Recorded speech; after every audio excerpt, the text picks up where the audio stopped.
Hello! Today we are going to take a look at the story of the Minor Arcana. The Minor Arcana is divided into 4 suits: the suit of Wands, of Cups, of Swords, and of Pentacles. Each of them represents one of the 4 elements: fire, water, air, and earth. In this video, we are going to take a look at how the story flows throughout the cards in each of the suits. Let's get started. We'll start with the suit of Wands. The suit of Wands represents the element of fire. Fire relates to physical energy, action, willpower, boldness, and vitality. This element is characterized by love for adventures, challenges, and reaching goals, conquest. Traveling, wandering, and exploring are also fire attributes. Wands types live for the thrill, the adrenaline, the excitement. How they get that excitement doesn't really matter. What matters is that they get it. They want to feel their blood boiling, whether through adventure or through conflict, it doesn't really matter for them. Also, the fight, the journey, matters to them way more than the reward or the final destination. They enjoy the process, not the result. Once they reach their goal, they instantly begin looking for another challenge because they need to keep the adrenaline going. The story of the suit of Wands represents the lesson that Wands types need to learn. Let's begin. The 4 court cards, King, Queen, Knight, and Page, represent a family unit: a father, mother, son, and daughter. The story begins with the Page. When he is young, he listens with fascination to the stories his father tells of travel, of faraway lands, new horizons, bigger challenges, conquest, and achievement. A few years later, he becomes the Knight, and now he wants to experience these events himself. He can be a little. His father, the King of Wands, wants to discipline him, but he fails to understand that the Knight is just a younger version of his own self. This is where the Queen steps in to resolve the conflict and help the King understand this. One day, the level of boredom that the Knight feels reaches critical level, and he decides to venture out into the world and experience life himself. The realization that he cannot continue to stay in this suffocating situation is represented by the Ace of Wands card. It says need for change, readiness for a new chapter, desire for a new reset. In the Two of Wands, the Knight is looking towards the future and considers his options. Life at home is too predictable for him, but he is not yet certain about what to do next, what challenge to look for, where to go. He is not yet at the point where he has a tangible plan. In the Three of Wands, he has made a choice and is creating a stable foundation for his journey to begin.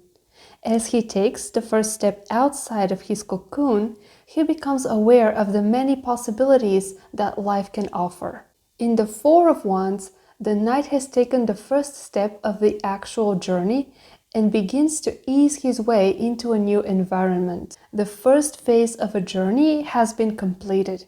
He moves out of his stable but predictable home and steps into a new home with people who are his equals. This is the honeymoon phase of a new adventure, when the dominant feeling is freedom and optimism.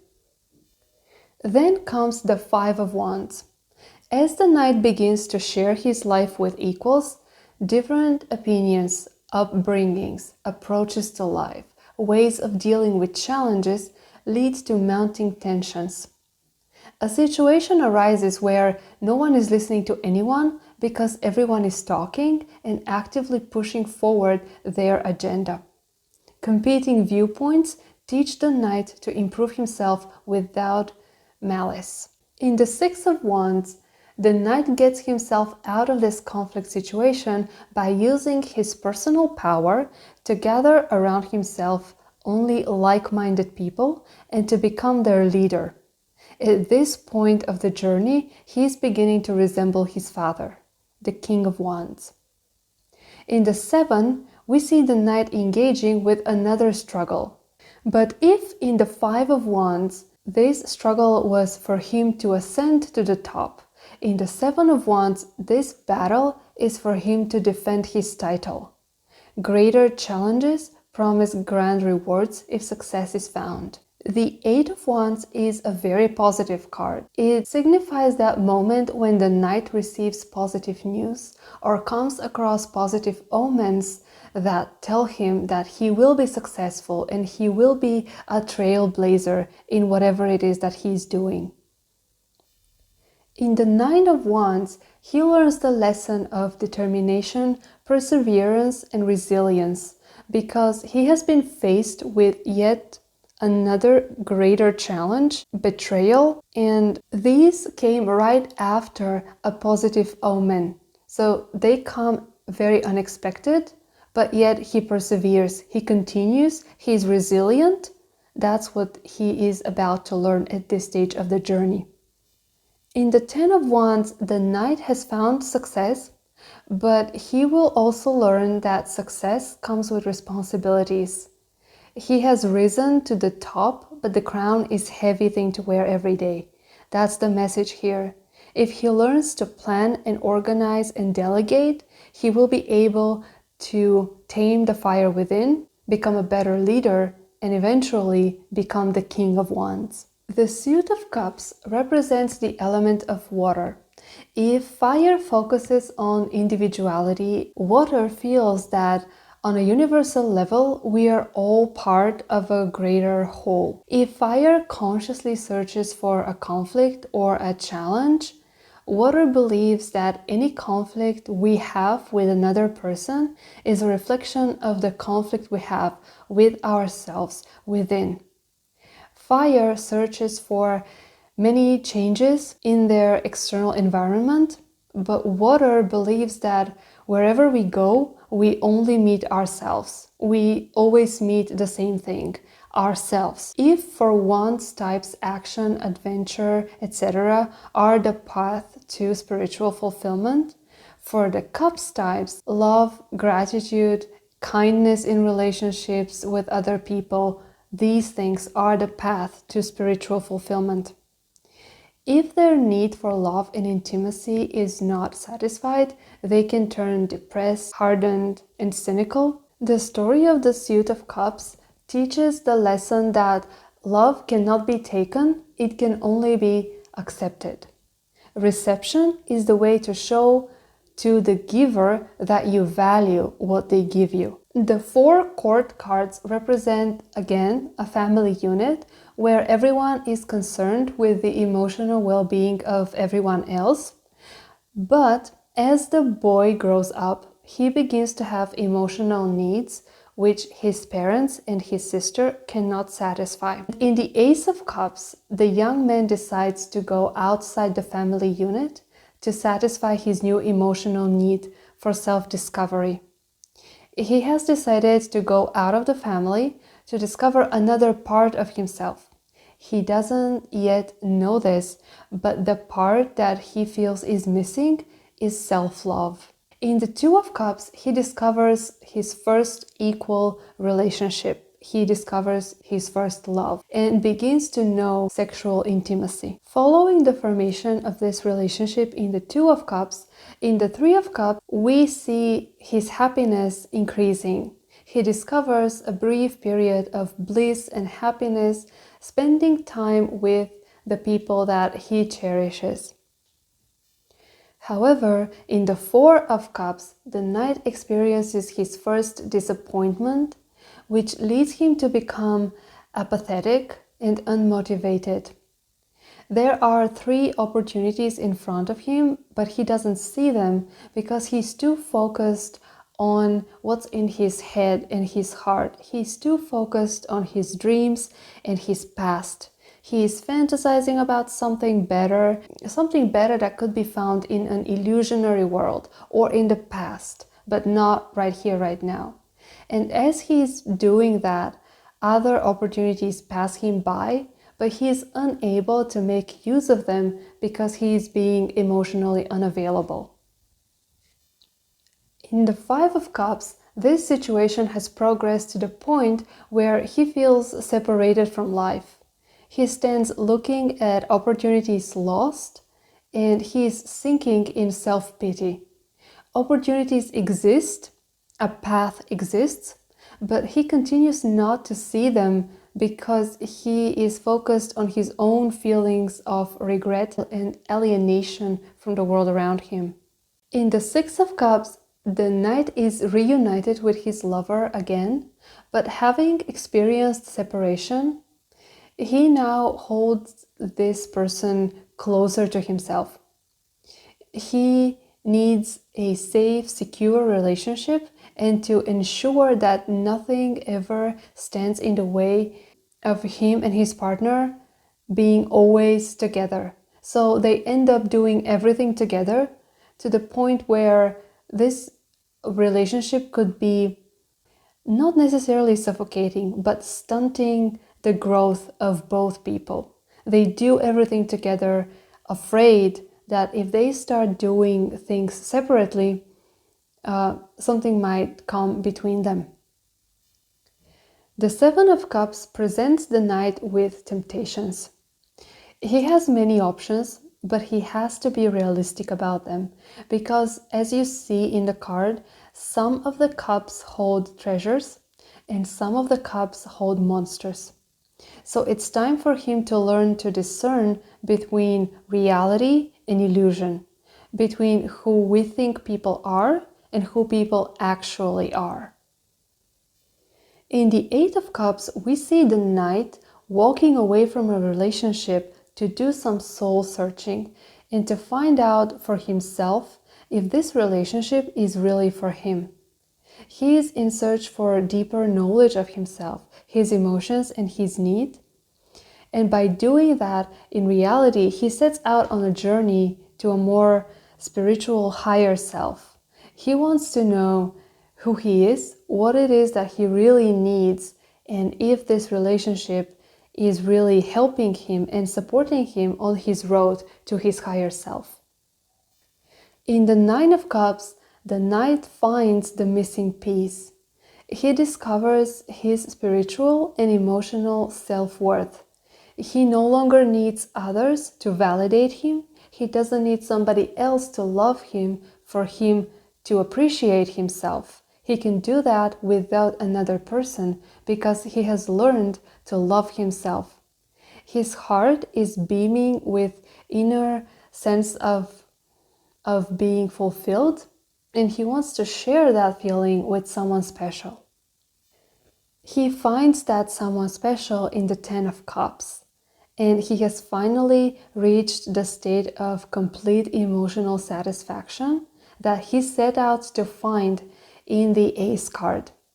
He has found a soulful relationship, that soulful relationship that he has always dreamt of, but he is participating in that relationship grounded in his self-love and in his emotional wisdom.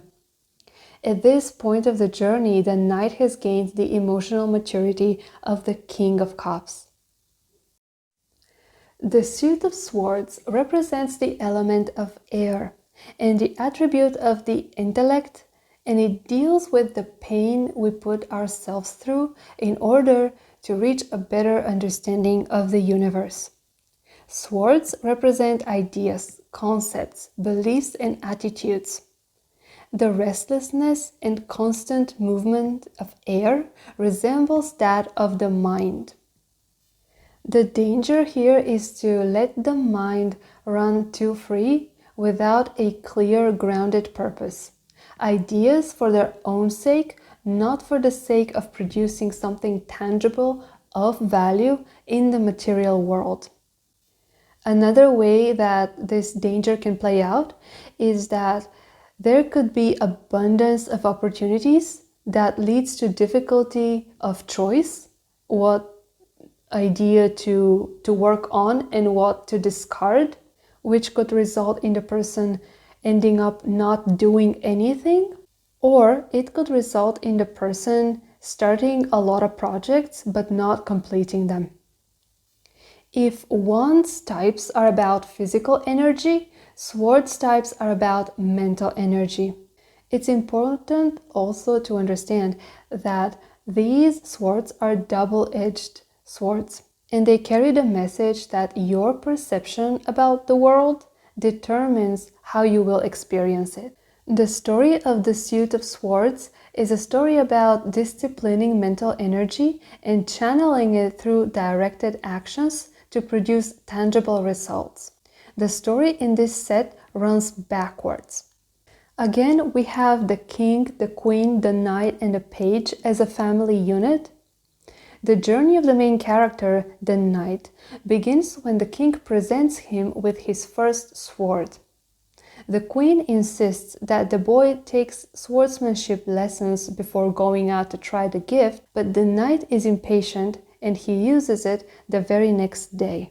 In the Ten of Swords, we have the knight killed in a battle by someone trained and someone better skilled than him. In the Nine of Swords, we meet the main character, the page, his sister. She is grieving, standing face to face with the reality that something terrible has occurred in her life. She is haunted by her past and by nightmares. In the Eight of Swords, she attempts to avenge her brother's death, but she starts to use the sword with even less training and less experience than he had, and so she ends up captured. With her hands tied, she feels powerless. She becomes a prisoner of her own beliefs and feelings of grief because of her miscalculating the situation. She has to learn the hard way that traps are dead-end streets that we create for ourselves, and since we create them, we are also capable of dissolving them. She has to realize and to rely on her internal power. And in her case, this is the internal power of the mind, of the ideas that drive our actions. She realizes how powerful they are. In the Seven of Swords, she is no longer just sitting with these feelings, but she is attempting to break free by way of manipulating those around her. Having realized how unskilled in fighting with a sword she is, she resorts to playing a double role to prevent others from seeing her true self and her vulnerability.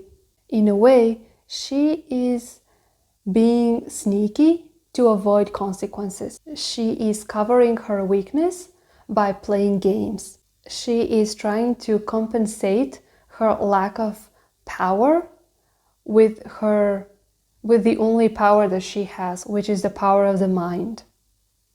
The Six of Swords sees the page transition from her previous turbulent feeling to a more balanced emotional state. She begins to heal and to realize that much of the turmoil comes from within. Externally, she will survive, but she needs to be extra careful about what happens within her mind. In the next card, the Five of Swords, she tries to preach her views to the people around her, but that causes tensions and arguments. She wins the verbal sparring, but in the process, she loses the respect and the good graces of those around her.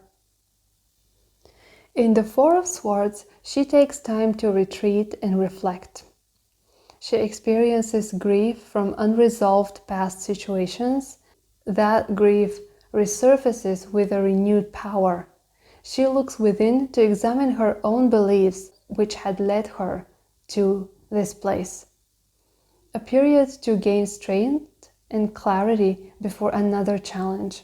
This is a period in which she nurtures herself before it's time to re-enter life again. In the Three of Swords, the page identifies the source of her past grief, and that source is the death of her brother. This is a period of going back to the root cause of the narrative, crystallizing understandings, resurfacing of past heartbreaks, rejections, and betrayals. It is through pain that we learn to avoid danger. And that's the message that she has to learn here. Pain is a stepping stone to a better understanding of life, not an end in itself. She understands here that mistakes are meant to teach us, not to discourage us. And by reflection, we allow lessons to emerge.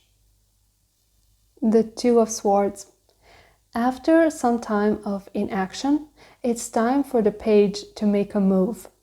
But turbulent emotional past deprives her of the clarity she needs to see both the problem and the solution. All alternatives look unappealing to her, so she is unsure how to proceed. This is a card that says stalemate. In the last card, the Ace of Swords, the page finally experiences a breakthrough. Her mental searchings have finally led her to having a new point of view of the world. Sharpness of vision and swiftness of mind suggest that whatever the page takes up, she will be able to succeed. Her story started with a problem that shocked her, and she needed to find a way to deal with the shock of this. She needed to find a way to make sense of what was happening. And in the last card, in the Ace of Swords, we finally see the sword in an upright position, signifying that her thoughts have finally been straightened out, and that she has learned the lesson, she has identified the solution, the problem, the potential solutions, but they're not working, those that are working, those that are not working. And she now has a clarity of mind that is prerequisite for her to achieve anything that she wants. We see her transition from "my head is a mess" to "I see everything with crystal clarity." Finally, she grasps the sword, and in doing so, she becomes the queen. Pentacles represent the element of earth and everything that is real, material, or in physical form. Wands relate to action and drive. Cups represent emotions and feelings. Swords depict ideas and information. Pentacles relate to the end product of all these, when you combine ideas, creativity, and enthusiasm with a plan and practical effort. The story of the Suit of Pentacles carries the understanding that consistent, practical action builds a legacy. That a legacy is built by consistent and practical action. The four Pentacle court cards represent a family. The family is materially comfortable. The king has put aside some money for his children. In the Ace of Pentacles, the knight is given a sum of money to invest in something that will have a solid return. In the Two of Pentacles, the knight has to decide what he wants to do with the money, which way to invest to ensure stability and security. He has to be mindful of what comes in and what goes out, and to strive to maintain a balance between both. In the Three of Pentacles, the knight invests some of his money in his education. He trains in a profession, gathering all the necessary skills. This is his first small victory, because by the end of his training, he will be self-sufficient and able to start working and make a return on his first investment. In the Four of Pentacles, the knight's business has grown significantly, and he enjoys his large amount of possessions. However, there is a risk of becoming overly greedy, or there is a risk of avoiding other risks, which causes lack of innovation and stagnation. In the Five of Pentacles, the lack of innovation and the tendency to focus only on the material for its own sake leads to poverty, either material or emotional, but usually both. In the Six of Pentacles, the knight learns that balance is the key. A focus on acquiring things must be balanced by giving back to others, giving back to the community, both materially and emotionally. This is also the part where he understands that he has to hire people so that he could effectively buy back his time. He realizes that for his project, for his mission to work out, he needs to get other people involved. In the Seven of Pentacles, the Knight enjoys abundance. He already has so much that he can allow himself to plan long term. He feels ready to invest, and he's working hard not for the sake of a quick return, but with a larger vision of creating a legacy. Because he is materially comfortable right now, he can allow himself to think long term, to have grander visions, to undertake a bigger project, perhaps the project of his life. In the Eight of Pentacles, the Knight goes back to school. He takes up studying again in order to fine-tune his skills in preparation to produce something of significantly larger scale and notably better quality. Now he is working to acquire the skills necessary to execute his grand plan of legacy that he was thinking about in the previous card. This greater success is actualized in the next card, the Nine of Pentacles. The Knight looks back on all previous challenges and his hard work with pride and a sense of achievement, because what he set out to do, he has now achieved. He feels secure, free, and comfortable among the material abundance that his efforts have manifested. In the Ten of Pentacles, he is now sitting back and just observing and savoring the fruits of his long-term vision. And in doing so, the Knight has become the King of Pentacles. I hope that this video has helped you make sense of the minor arcana, and I hope it has helped you to see how each card falls within a grander narrative that reveals a deeper lesson and a deeper teaching about the universe. I hope you like this video, and I'll see you in the next one.